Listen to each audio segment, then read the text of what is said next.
عظمت اور عزت والی موت عطا کرتا ہے کہ جو ان کے جنازوں میں شریک ہوتے ہیں اللہ ان کی بھی مغفرت کر دیتا ہے۔ امام اولیاء مولانا احمد علی لاہوری رحمت اللہ علیہ ٹرین پہ سفر کر رہے تھے، اچانک گاڑی آ گئی، ایک آدمی آیا کہنے لگا حضرت گاڑی آ گئی ہے، آپ نے سوار ہونا ہے، ذرا چلتے چلتے جلدی جلدی پورے 30 پاروں کا مجھے خلاصہ سنا دیجیے۔ یہ قرآن کے 30 پارے کیا کہتے ہیں؟ مولانا احمد علی لاہوری رحمت اللہ علیہ کا ایک پاؤں گاڑی کے ڈبے کے پائدان پر تھا، دوسرے پلیٹ فارم پر تھا۔ آپ نے کہا پورے قرآن کا خلاصہ سن لو، اللہ کو راضی کرو عبادت کر کے، نبی کو راضی کرو اطاعت کر کے، مخلوق کو راضی کرو خدمت کر کے۔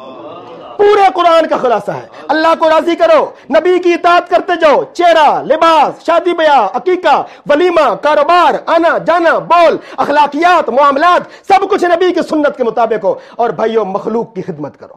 اور مخلوق میں کون آتا ہے سب سے پہلے؟ ماں باپ۔ آج ہم نے اپنے ماں باپ کے بستر الگ کر دیے ہیں، ان کی کھانسی ہمیں ڈسٹرب کرتی ہے، ان کی کھانسی ہمیں بے چین کرتی ہے۔ یہ ملعون زمانہ ہے، خدا کی لعنت ہے۔ یہ آج ہم نے اپنے ماں باپ کے بستر الگ کر دیے ہیں، ان کی چارپائیاں الگ کر دی ہیں، قبر میں ہم نے نہیں جانا، خدا کو جواب نہیں دینا ہے جی۔ وہ ماں جس نے ہمیں چیخے مار مار کے جنا۔ کھولیے نبی کی حدیث، ترمذی شریف کی حدیث ہے، اللہ کے نبی نے فرمایا میری امت کی وہ خاتون جو بچے کو پیدا کرتے وقت مر جائے، والذی نفسی بیدہ، اس ذات کے قسم جس کے قبضہ قدرت میں میری جان ہے، قیامت کے دن شہیدوں کی صف میں کھڑی ہوگی۔ جس ماں نے چیخے مار مار کر میں اور آپ کو پیدا کیا، آج اس کے بستر الگ ہو گئے، آج اس کے معالجے کا کوئی انتظام نہیں، آج اس کی کپڑوں کا کوئی انتظام نہیں، بچے کما رہے ہیں، بیویوں کی خدمت ہو رہی ہے، بچوں کی خدمت ہو رہی ہے۔ بھائیو آج ہم پیٹتے ہیں، کشمیر میں ظلم ہو گیا، فلسطین میں ظلم ہو گیا، اور بھائیو تمہارے ماں باپ پہ جبر ہو گیا۔ ہماری ماں چیخ رہی ہیں، ہمارے باپ چیخ رہے ہیں، ان کو دوائیاں دینے والا کوئی نہیں، ان کو کپڑے پہنانے والا کوئی نہیں ہے۔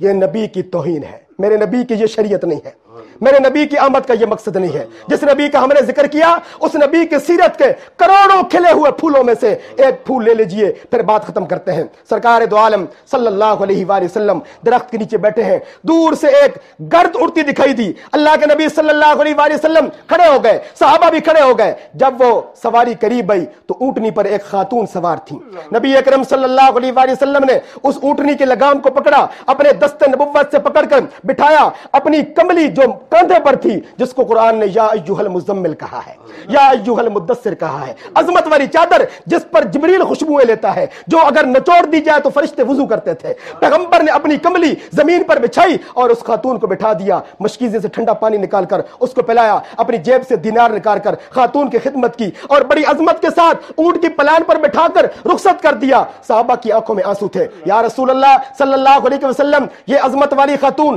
آپ کی آمد کے لیے جبریل کھڑا ہو جائے، آپ کے استقبال کے لیے فرشتے کھڑے ہو جائیں، آپ کے استقبال کے لیے حور و ملک رک جائیں، آپ کے استقبال کے لیے معراج کی رات نبی اکٹھے ہو جائیں، یہ کون سی خاتون ہے جس کے استقبال کے لیے نبیوں کے امام کھڑے ہو گئے، مقصود کون و مکان کھڑے ہو گئے، فخر موجودات کھڑے ہو گئے، شفیع المذنبین کھڑے ہو گئے۔ نبی علیہ الصلوۃ والسلام نے فرمایا یہ ایمن وہ خاتون ہے جس نے چند دن مجھے دودھ پلایا تھا،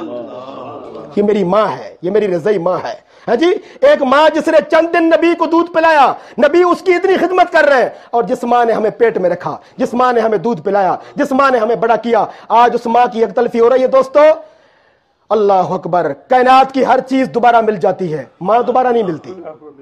باپ دوبارہ نہیں ملتا۔ اللہ سب کو سلامت رکھے، بیوی چلے جائے مل جائے گی، بیوی کے لیے شوہر چلا جائے مل جائے گا، مال چلا جائے مل جائے گا، مکان چلا جائے مل جائے گا، گاڑی اگر چلی جائے گی تو اس سے اچھی آ جائے گی، ماں چلی جائے گی تو پھر قیامت کی صبح تک نہیں ملے گی، باپ چلا جائے گا تو پھر قیامت کی صبح تک نہیں ملے گا۔ آئیے نبی کی آمد کے مقصد کو سمجھیے، اگر ہم نے سمجھ لیا تو نبی کے نور نبوت کو پا لیا۔ تو بھئی یہ سارے دوست جو مل جل کر یہ کام کر رہے ہیں تاریخ صوت القرآن کے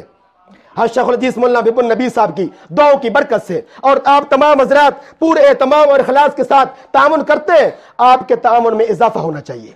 اور اضافہ یہ ہے کہ آپ کم از کم ہر درس پہ کم از کم ایک ساتھی کو ساتھ لے کر آیا کریں، 2-3 ساتھیوں کو آپ لے کے آیا کریں، اور اپنے گلی کی حد تک اپنے دعوت ناموں کو تقسیم کیا کریں۔ اور یہ ضروری نہیں کہ جو حاجی صاحب آپ کو دے دیں آپ انہی پر اکتفا کریں، آپ انہی دعوت ناموں کی مزید فوٹو کاپیاں بنوائیں، اور جہاں جہاں تک آپ کی پہنچ ہوتی ہے یہ نہ سمجھے کہ فلاں بندہ فلاں جگہ رہتا ہے وہ پتہ نہیں آ سکتا ہے کہ نہیں، نہیں، قرآن کی خوشبو جانی چاہیے، قرآن کا پیغام جانا چاہیے۔ بزرگ کہتے ہیں برف کہیں گرتی ہے ہوائیں کہیں چلتی ہیں، برف گرتی ہے کاغان میں، ہوا چلتی ہے لاہور میں، ہے جی، برف گرتی ہے مری میں اور موسم بدلتا ہے لاہور میں۔ اس لیے تاریخ صوت القرآن کے زیر اہتمام یہاں سے برف گرے گی، انشاءاللہ پورے عالم میں اس کی ٹھنڈی ہوائیں محسوس ہوگی، پورے عالم میں اس کا نور محسوس ہوگا۔ آئیے اس سسٹم کو مضبوط کیجئے اللہ کی رضا کے لیے، نبی کی محبت کو پانے کے لیے، اس اہتمام اور اس اخلاص کے ساتھ کہ جس طرح اللہ کریم قرآن کے نور میں میں اور آپ کو کچھ دیر کے لیے بیٹھنے کی ہمت عطا کر دیتے ہیں، قیامت کے دن خدا تعالیٰ ایسے ہی ہم سب کو جنت میں داخل کر دے۔ اللہ میں اور آپ کو عمل کی توفیق دے۔ آخر دعوانا الحمدللہ۔ ماشاء اللہ۔